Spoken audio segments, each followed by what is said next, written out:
Auzubillahi minash-shaytanir-rajim. Bismillahir-rahmanir-rahim. Today our topic is non-alignment movement. This topic is in the 12th class political science. So आज हम इसी topic को discuss करेंगे कि non alignment movement क्या है, how the non-alignment movement came into emergence, what were the principles and objectives of the non-alignment movement. Apart from that thing, in this topic we will discuss about whether the non-alignment movement in the contemporary world is relevant or non-relevant or irrelevant. So before starting the topic of non-alignment movement, let me tell you one thing very important, that after the end of the Second World War, the whole world was divided into two super powerful blocks. One powerful bloc was the USA and second powerful bloc was the USSR. USA made an alliance system that was known as the NATO, or USSR made another alliance system that's known as the Warsaw Pact. So non-alignment movement was a challenge of bipolarity system. When the world was dominated by two superpower countries, USA and USSR, then the non-alignment became a challenge for the bipolarity system. मैं आपको पहले ही बता चुका हूं कि बाइपोलरिटी का मतलब क्या होता है, कि जब पूरे दुनिया के अंदर सिर्फ दो कंट्रीज पावरफुल होंगे. So after the end of the second world war सिर्फ दो सुपर पावर्स बने थे, यूएसए एंड यूएसएसआर. और ज्यादा वो पावरफुल तब हो गए थे जब उन्होंने अपना अलायंस सिस्टम नेटो और यूएसएसआर ने अपना अलायंस सिस्टम वॉर्सो पैक्ट बनाया था. The most interesting thing is, after the end of the Second World War, it has been observed that the economy of the developing nations or the third world nations or poor countries was shattered due to the First or Second World War. So their economy was weak. They were not in a position to support any powerful bloc. So what they decided at that time, they decided to keep away from any powerful bloc. उन्होंने decide किया developing countries ने कि हम ना तो USA का साथ देंगे ना यूएसएसआर का साथ देंगे. वी विल फोकस ऑन और इकोनॉमिक डेवलपमेंट, बिकॉज उनकी इकोनॉमी वॉर्स की वजह से बहुत ज्यादा खराब हो गई थी. और इस वजह से when US some countries do not support the USA and USSR, वो जो कंट्रीज थे जिन्होंने कोल्ड वॉर में ना तो यूएसए को सपोर्ट किया था ना तो यूएसएसआर को सपोर्ट किया था, वही कंट्रीज उन्होंने अपना एक ग्रुप बनाया था. That group is known as the non alignment movement. So it was a group of countries who remained aligned, who remained isolated, separated from the powerful bloc like USA and USSR. That's why this is known as the aligned movement, non-aligned movement. अब इस non-aligned movement को start करने से पहले आपको कुछ important चीजें बताना चाहता हूं. याद रखिएगा, इस non-aligned movement को स्टार्ट करने से पहले आपको समझना होगा बंडन conference. So what is this Bandung conference? Bandung is a place in Indonesia. So उस जगह पे एक कॉन्फ्रेंस हो चुकी थी और इस कॉन्फ्रेंस में पार्टिसिपेट किया था डेवलपिंग कंट्रीज ने और वीक कंट्रीज ने, या तो हम कहेंगे थर्ड वर्ल्ड कंट्रीज ने, या जिनको हम कहते हैं न्यूट्रल स्टेट्स. फिर से कह रहा हूं, बंडंग कॉन्फ्रेंस जो है उसके अंदर डेवलपिंग कंट्रीज या पुअर कंट्रीज, जिनको हम थर्ड वर्ल्ड कंट्रीज कहते हैं और न्यूट्रल स्टेट्स कहते हैं, उन्होंने इस कॉन्फ्रेंस को वहां पे इनॉग्रेट करवाया. ये जो कॉन्फ्रेंस थी बंडंग कॉन्फ्रेंस, ये 18 अप्रैल 1955 में हो चुकी थी. 18 अप्रैल 1955 में. इस कॉन्फ्रेंस के अंदर तमाम एशिया और अफ्रीका के कंट्रीज आ जाते हैं और इस कॉन्फ्रेंस को यहां पे हेल्ड कर लेते हैं. और इस कॉन्फ्रेंस के अंदर वो ये कहेंगे, ना we will support the liberty, we will support the democracy and we will support the equality. So वो चाहते थे लिबर्टी को, डेमोक्रेसी को, इक्वालिटी को प्रमोट करना, जो बंडन कॉन्फ्रेंस हुई थी थर्ड वर्ल्ड स्टेट्स के जिन्होंने जो की थी. अब ये जो कॉन्फ्रेंस हो जाती है, इस कॉन्फ्रेंस के अंदर यह भी कहा जाता है कि एशिया और अफ्रीका के जो कंट्रीज है वो कहते हैं कि हम यूएनओ को डिमांड करेंगे कि एशिया और अफ्रीका के कंट्रीज की मेंबरशिप यूएनओ के अंदर इंक्रीज हो जाए. याद रखिएगा, ये कॉन्फ्रेंस 1955 में हुई थी. इस कॉन्फ्रेंस के फौरन बाद एक और कॉन्फ्रेंस हो जाएगी. वो जो कॉन्फ्रेंस हो जाएगी वो हो जाएगी 1961 में. 1961 इस कॉन्फ्रेंस का नाम होता है Belgrade conference.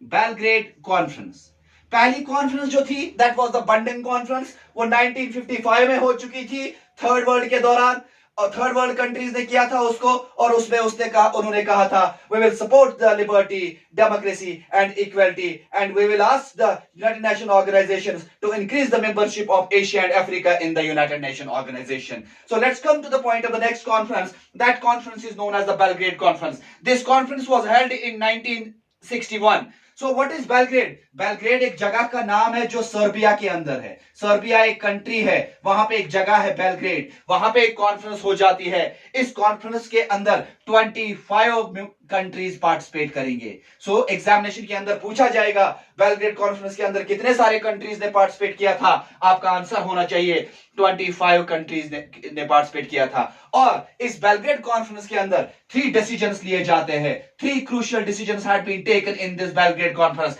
So what was the first decision? The first decision was that countries decided not to join any powerful bloc, whether it is USA or USSR.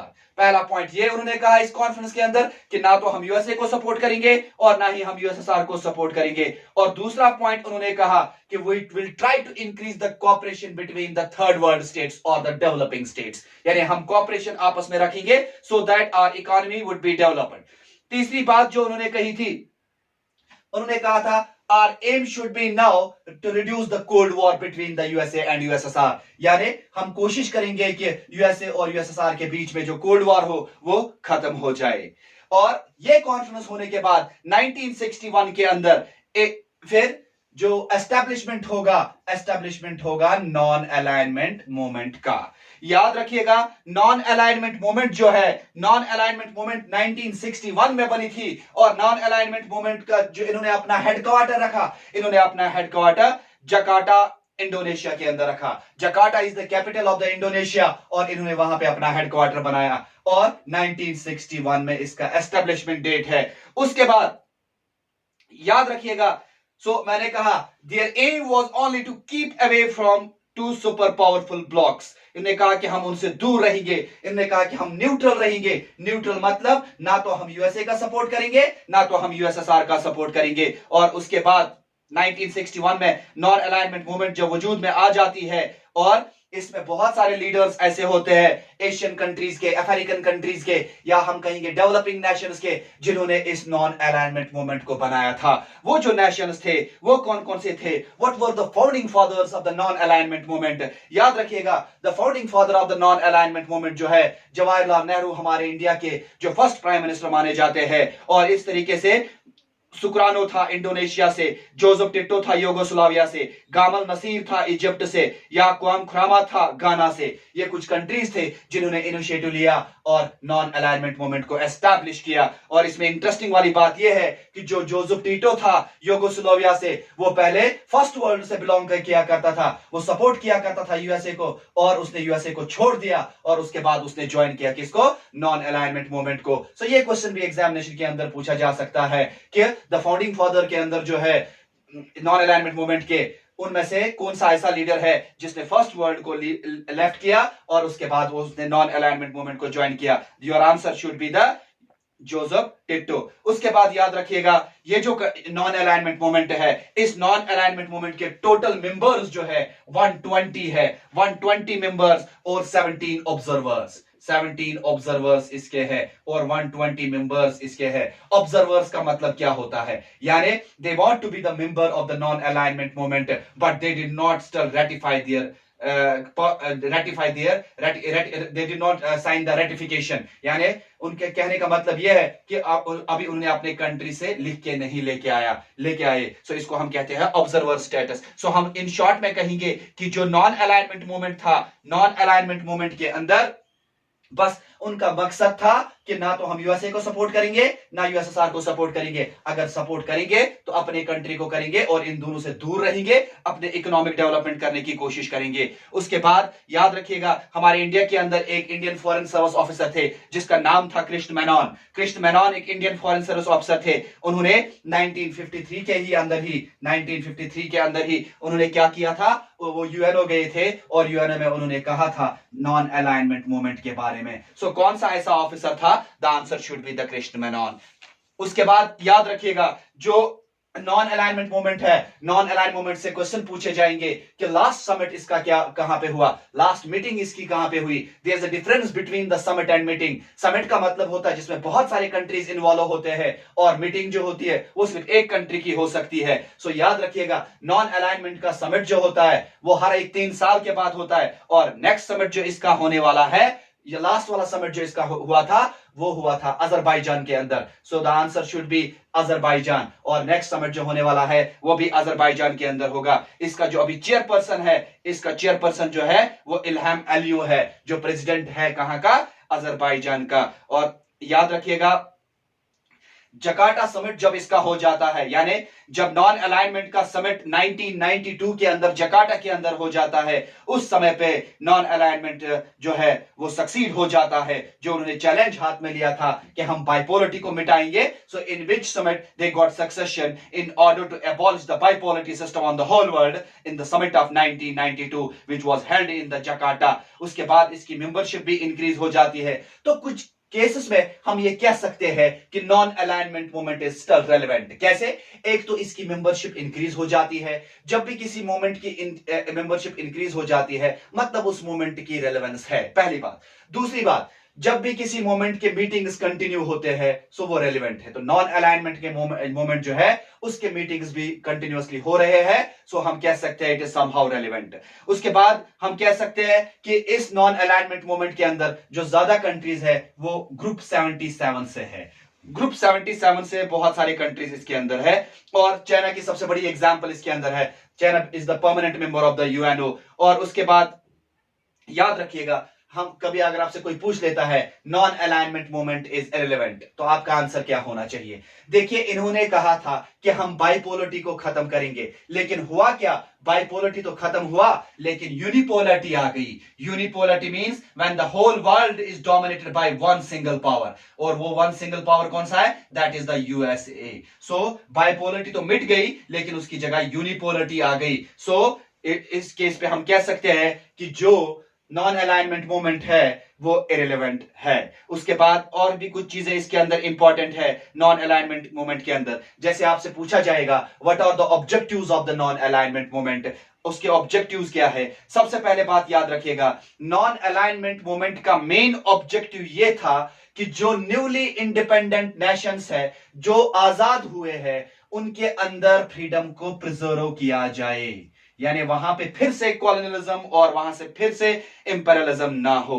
उसके बाद the next point, the next objective of the non alignment movement is to respect the human rights and environment. So ये environment को हमेशा साफ रखने की कोशिश करते हैं। ये भी चाहते हैं कि इन्वायरमेंट एक ऐसी चीज है जो ग्लोबल कॉमन है, तो हमें इसको क्या करना चाहिए? कंजर्व और सस्टेन और साफ रखना चाहिए। उसके बाद नॉन अलाइनमेंट मूवमेंट का और एक ऑब्जेक्टिव है, ये चाहते हैं कि पूरे दुनिया के अंदर टेररिज्म खत्म हो, क्योंकि terrorism is not a good thing. और उसके बाद नॉन अलाइनमेंट मूवमेंट का और एक ऑब्जेक्टिव है, ये चाहते हैं कि अगर कभी किसी कंट्री के बीच में डिस्प्यूट हो, वो डिस्प्यूट नेगोशिएशंस के थ्रू सॉल्व हो। और याद रखिएगा, to help in the maintaining peace, non alignment movement का और एक ऑब्जेक्टिव है कि ये चाहता है कि मैं यूएनओ को हेल्प करूं, और कर भी लेता है कि ताकि दुनिया के अंदर पीस रहे, because without the peace the development is not possible. आज मैंने पहले ही कहा कि इनकी इकोनॉमी पहले ही शट आउट हो चुकी थी फर्स्ट और सेकंड वर्ल्ड वॉर से। सो जितना पीस रहेगा उतना ये अपनी इकोनॉमी को डेवलप कर सकते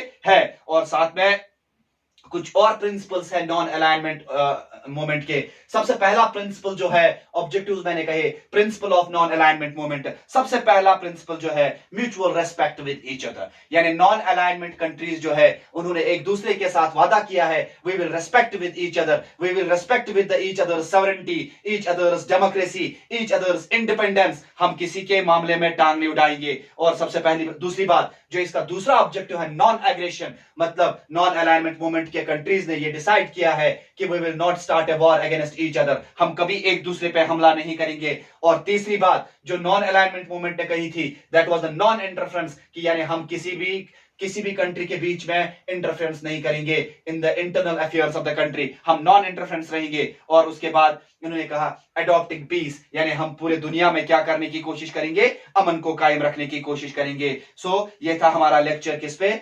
नॉन अलाइनमेंट मूवमेंट पे। सो होप सो कि आप सबको समझ में आया होगा कि नॉन अलाइनमेंट मूवमेंट क्या है। सो इस चैप्टर के अंदर हमने डिस्कस किया how the non alignment movement came into emergence और what are the objectives and principles of the non alignment movement, और साथ में हमने कहा Bandung conference and Belgrade conference, और साथ में हमने पढ़ा बाइपोलरिटी क्या होता है और यूनिपोलरिटी क्या होता है, और साथ में मैंने कहा कि आज जो है चेयरपर्सन वो अजरबैजान कंट्री से है जो हेड कर रहा है नॉन अलाइनमेंट मूवमेंट को, और इसके समिट हर 3 साल के बाद होते हैं। जो लास्ट वाला समिट हुआ था वो अजरबैजान के अंदर हुआ था, एक कंट्री के अंदर, और इसके अंदर 120 मेंबर्स है और 17 ऑब्जर्वर्स है।